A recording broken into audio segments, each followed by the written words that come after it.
Olá pessoal, sejam bem-vindos ao nosso canal. Hoje, mais uma vez, estou aqui para entrevistar uma brasileira que teve o parto em Montreal, no Quebec, e vai contar pra gente a experiência dela esse ano de janeiro de 2020. Então, se vocês querem saber tudo sobre isso, vem com a gente, roda a vinheta.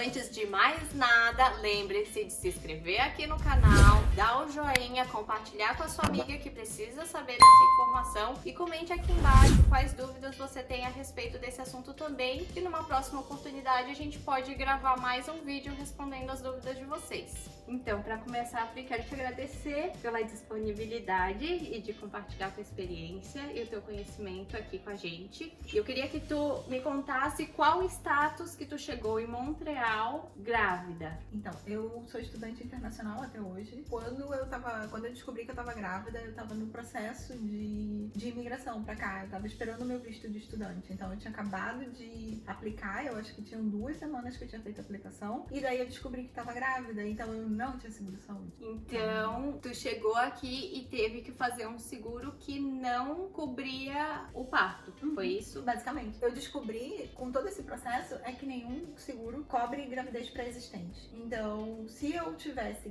grávida e já tivesse um seguro saúde, ele cobriria, eu acho que até $10 mil a minha gravidez. O que fosse além disso, eu teria que negociar com o hospital pro pagamento. Só que, até então, como eu não tinha nada, então eu não tinha cobertura. Eu tinha cobertura minha de me machucar, mas eu não tinha nada de referente à gravidez, nem de dor, nem de parto prematuro, nada o seguro cobriria. Ainda assim, eu teria que ter um seguro. Então, conversando com a Pri, a gente descobriu que existem algumas universidades para MBA, mestrado, doutorado e etc, que o seguro ele é específico da universidade, que a universidade obriga o estudante a contratar esse seguro, como foi o caso do Bruno, quando ele veio estudar para doutorado, que cobre até $10 mil, mesmo que a gravidez seja pré-existente. Então, essa informação foi o caso da minha outra amiga, que tem vídeo aqui no canal, vídeo no card aqui em cima, que ela conseguiu o reembolso de $10 mil, mas porque foi o caso específico dela, que foi relacionado a ela contratar o seguro obrigatório da Universidade McGill, que o esposo dela estava fazendo o MBA. Para quem tá vindo fazendo o college ou acompanhando a pessoa do college, pelo que a gente viu, não tem acesso a essa possibilidade. Não.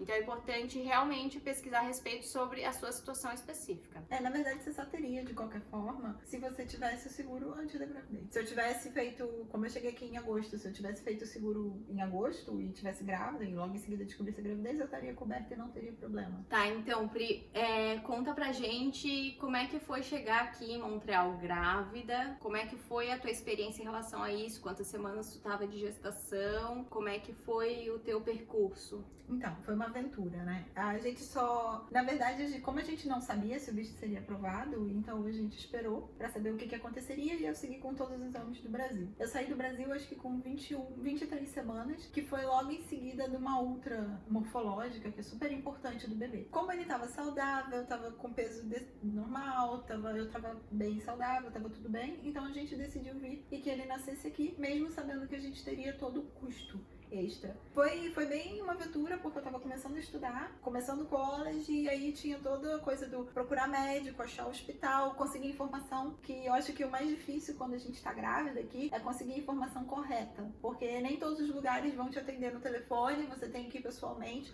o horário é super restrito, eu acho que é até 4 da tarde, e você tá estudando e você não consegue todas as informações que você precisa. Falando sobre essa questão de informação e comunicação, em qual língua que tu conseguiu receber essas informações quando tu buscou?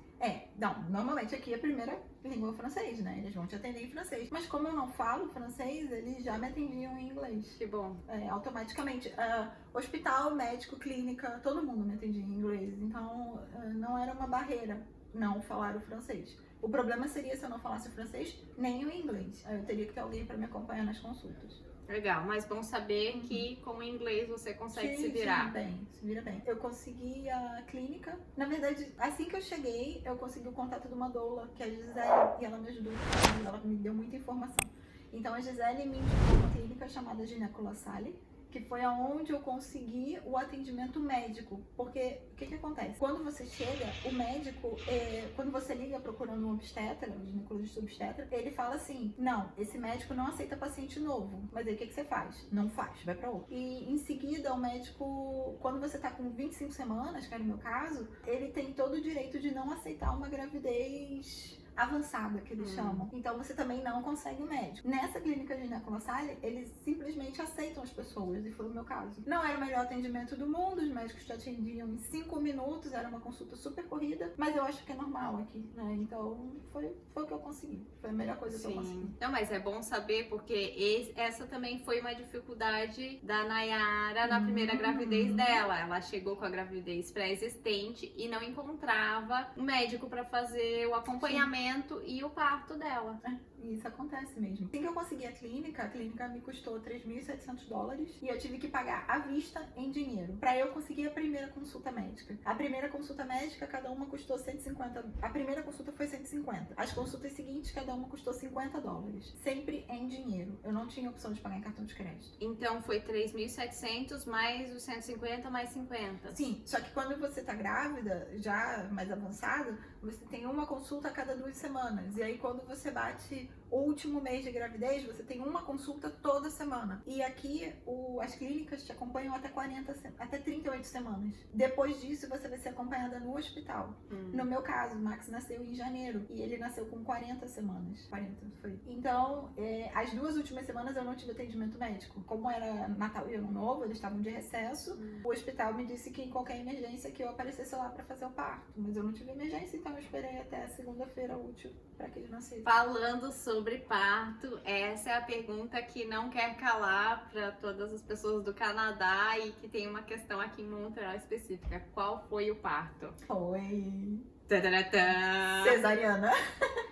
E o que tu achou dessa questão? Tu achou que eles forçaram muito a tentativa do parto natural? Como é que tu se sentiu no poder de escolha? Não tem poder de escolha. A gente não tem poder de escolha. O poder de escolha vai ser um parto natural. De todas as formas. Você vai ter o teu filho de forma natural. E ele tem que nascer natural. É isso. Não conseguiu. No meu caso, o Max estava pélvico. Ela me sugeriu que eu fizesse a inversão, acho que é crânio-cefálica, que é basicamente girar a placenta, e aí não deu certo. Aí ela, na consulta, ela virou e falou assim: a inversão não deu certo, né? Eu falei: não. Ela falou: você já pensou numa cesariana? Tá, vamos pra cesariana. Mas foi assim, eu não poderia escolher cesariana. É um absurdo. Desculpa, é um absurdo escolher cesariana. Tá? Conta pra gente como é que foi essa tua experiência da inversão céfalo. Foi horrível. Bom, se você tá grávida e alguém falou assim, faça a inversão, eu sugiro que você repense muito, porque é doído, viu?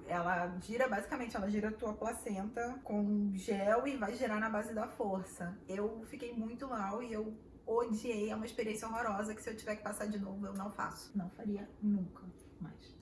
E tu fez vários exercícios também na bola, tudo que foi recomendado para tentar tanto colocar ele na posição, né, para ter o parto normal, quanto para facilitar o parto normal, mas realmente não era possível e mesmo assim eles tentaram insistir um pouco, né? Sim, então eu não tinha o que fazer, eu tentei a bola, aquela posição que você fica basicamente invertida, música, luz e tudo mais, e não adiantou, ele não queria sair daquela posição, então... Na clínica que tu teve que pagar aqueles 3.700 mais 150, qual foi a orientação e a questão deles em relação ao parto? Sim, esse 3.700, só para você entender, ele é pago da seguinte forma: tá incluído a anestesia, o anestesista e o médico pro parto, independente de ser cesariana ou parto normal. Só que aqui você tem 2 gastos, um é com o médico, outro é com o hospital. Então isso é uma coisa que você tem que pensar, porque eu paguei a clínica e paguei o hospital. É sempre assim, a clínica paga o médico, o hospital você tem que pagar diretamente, que você paga pro governo. Na clínica, isso é importante de falar, caso eu tivesse um parto normal, sem anestesia, eles me devolveriam $1.000. Era só eu voltar na clínica, eu acho que depois do parto, que aí eu teria esse dinheiro de volta, porque aí no caso seria o dinheiro do anestesista que não foi utilizado totalmente. Essa é a questão Interessante, interessante. Uma pergunta interessante pra te perguntar é, tu fez, no final das contas, tu precisou de anestesia porque foi uma cesariana, né? Eu perguntei pra Nayara no outro vídeo no canal sobre essa questão, se ela teve anestesia ou não, e o parto dela foi normal e ela teve 2 experiências diferentes em relação a isso. É uma questão muito interessante também, a questão da anestesia, que às vezes a gente pensa que é só para cesárea que se tem Não, anestesia, e não. É uma decisão daí da mulher, eu acho que essa parte é mais flexível, né? De tomar anestesia ou não, apesar de ter, como tudo na vida, seus prós, seus contras e as questões relacionadas, mas é legal saber disso. É interessante até, porque como eu tava com a doula, caso fosse um parto normal, ela tem todo um processo de alívio de dor, de massagem, de choques e gás hilariante, várias coisas que vão te empurrar até você conseguir parir de fato, muitas vezes sem anestesia. Então é muito comum você ver clientes dela que tiveram filhos de parto normal falar que fizeram sem anestesia, o que é ótimo, Sim. né? Tem vários benefícios em relação a não tomar anestesia, apesar de que, gente, eu acho uma questão tão íntima da mulher que o mais importante é respeitar a decisão e o momento da mulher. Exatamente. Nesse sentido, né? E Pri, conta pra gente qual foi o hospital em Montreal que tu escolheu ou conseguiu pra fazer o parto. Sim, como eu já estava na clínica do Gineco La Salle, eles automaticamente fazem com que você tenha o parto no Hospital La Salle. Eu acho que isso é para evitar que o médico vá pro CHUM, pro Juif, enfim, de repente pro hospital fora da ilha, alguma coisa assim. Então todo mundo que faz acompanhamento lá vai ter o filho no La Salle. No La Salle, a questão era um pouco diferente, porque a gente paga as diárias. Então tem que pagar a minha diária e a diária do bebê. E aí, se é parto normal, você fica uma diária, normalmente, se estiver tudo ok. E cesariana você fica pelo menos 2, que foi o meu caso. Eu fiquei 2, queriam que eu ficasse a terceira e eu me dei alta e vim pra casa, porque eu não ia ficar mais um dia. Porque cada dia custa uma média de $5.200. O que acontece? Como o Léo, né, meu marido, ele não tem o seguro-saúde daqui, o nosso filho não estava coberto pelo seguro-saúde, então a diária era uma diária minha e uma diária dele. E daí as 2 diárias ficava 5.200 por dia. Gente do céu. E aí eu fiquei 2 dias, né? E o hospital, como que funciona assim? Eles são bem flexíveis, mas assim, você até o dia do parto você tem que pagar uma diária. Então até o dia do parto você paga os $5.200. Depois do parto, ela me avisou assim, não, depois que ele nascer você vem aqui. Então a gente entendeu que era o negociado. Então assim, depois que ele nasceu, a gente ficou com mais $5.200 de dívida, né? E aí nós negociamos a $100 por mês. Nossa, que bom. E todo mês a gente vai lá e paga $100 pro hospital. Então a gente tem mais 50 meses pra pagar. Então todo mês a gente vai lá fazer esse pagamento. 12, 24, 36, 48. O Max já vai saber falar quando acabar a dívida dele. Vai, pior que vai. Tem uma coisa que é interessante, que assim, o hospital ainda falou pra mim, você tem que pagar a primeira diária até o dia do parto. Um dia antes do parto tem que estar pago. Ele nasceu em janeiro, então a gente foi empurrando para que o pagamento fosse na virada do ano. Mas assim, então a gente pagou bastante antes da primeira diária, mas a gente pagou depois também, porque a gente estava pensando em imposto, em retorno de imposto, né? Outra coisa que é interessante, mas que não é comum aqui. O nosso pagamento do hospital, a gente não fez como foi na clínica, a gente não era obrigada a pagar $5.200 na grana, assim, na mão. Então a gente, no primeiro mês, eu lembro que a gente pagou $600, no segundo mês, mais tantos dólares, até que fizesse o parto, entendeu? E a gente conseguiu pagar no cartão de crédito. Ai, que bom. Porque a gente pensava que no cartão de crédito você tem o cashback. E o histórico de crédito também, que é bom, também, né? Exatamente. Então o histórico de crédito do Léo cresceu muito. Muito bom. A gente vai pagando. Gente, temos vídeo no canal sobre histórico de crédito. Veja só, até o parto pode ajudar no histórico de crédito. Muito bom. São coisas que você tem que jogar a seu favor, entendeu? Já que tá nessa situação, ver como pode amenizar um pouco, ter algum retorno. E do imposto de renda, como tu comentou, vocês conseguiram reembolso por declarar o pagamento do hospital, do médico ou qualquer coisa assim? Isso foi dolorido, porque todo mundo que a gente conversou, todo mundo falou que a gente teria direito ao retorno do imposto de renda. E teria de fato, só que para você ter o dinheiro físico, né, a grana na tua conta, você tem que morar 180 dias no Quebec. e a gente estava 130 e a gente não sabia dessa regra. O que aconteceu foi que a gente recebeu crédito. Então, provavelmente no ano que vem, quando eu tiver que fazer a declaração e tudo mais, aí a gente vai usar esse crédito para diminuir o imposto que a gente tem que pagar. Bom, já é alguma coisa, né? Mas é um pouco revoltante, né? Porque eu lembro que o próprio contador, o Diego, ele falou com a gente assim: eu sei que vocês tiveram mais de 8 mil dólares de gasto de hospital. É muito dinheiro. É muito dinheiro. É metade do doutorado do Bruno. Fora que vocês ainda têm os gastos com os estudos, né? Nem em relação ao estudo conseguiu. A gente teve uma questão em relação ao imposto também, que foi por causa de 2, 3 dias que a gente não conseguiu algum benefício. É revoltante, né? Daí você pensa, não, tá tudo certo, vamos receber. Daí quando chega e não recebe, é um pouco frustrante. Por isso, informação e a gente tá aqui compartilhando isso é tão importante, porque quando a gente lê, gente, é tudo muito preto no branco. Quando a gente vive, o negócio fica um pouquinho diferente. Sim. Pri, e em relação ao Max, como é que funciona o atendimento dele ao sistema de saúde? Como vocês são residentes temporários, né, o status de estudante e trabalho aberto do Léo, qual é o acesso que o Max tem ao sistema de saúde do Quebec? Nenhum. Ele não tem direito. E daí vocês tiveram que contratar um seguro viagem para ele? Isso é importante de falar. Sim, seguro viagem. Assim que ele nasceu, bom, vamos lá. Começam os problemas que a gente descobre. Assim que ele nasceu, o seguro viagem não cobre o recém-nascido por 15 dias. Nossa. Ou seja, nasceu prematuro, foi pra UTI, não tem seguro viagem que cubra aquela criança, tá? Aí vai ter que negociar com o hospital o pagamento. Meu coração, meu medo. Graças a Deus que ele não teve nada, só uma febre, então foi tudo bem. Pois é. E aí a gente foi e contratou um seguro viagem 15 dias depois, que cobrisse o bebê, a gente fez um seguro família. Mas assim, ele não tem direito ao sistema de saúde daqui. Ele é canadense, ele tem passaporte canadense, ele tem certidão canadense, mas ele não tem nenhum direito ao hospital. Ele tem os mesmos direitos que vocês, né? Vocês ainda não têm acesso ao sistema de saúde, então ele também não tem. Quando vocês tiverem, ele vai começar a ter, ou quando completar a maioridade, né? Mas tá ele tem 9 meses, tem 10 meses, Imagina, né? tem que esperar 18 anos, gente, pra ter acesso ao sistema de saúde do Quebec. Olha... vai demorar muito, mas assim, isso é ruim, porque é herdado dos pais. Eu sei que se fosse outra província, ele teria. Aqui não. Questões do Quebec, porque moramos num lugar especial. Pri, então vamos lá. De toda essa tua experiência, quais foram as principais dificuldades que tu passou? Conseguir informação. Pra mim, conseguir informação aqui é a coisa mais difícil que a gente consegue, né? Conseguir informação decente, conseguir uma informação por telefone, porque tudo aqui é pessoalmente ou por fax. Então eu não tenho fax, tipo, volte ao telefone, né? Então era muito difícil estar presencialmente nos lugares.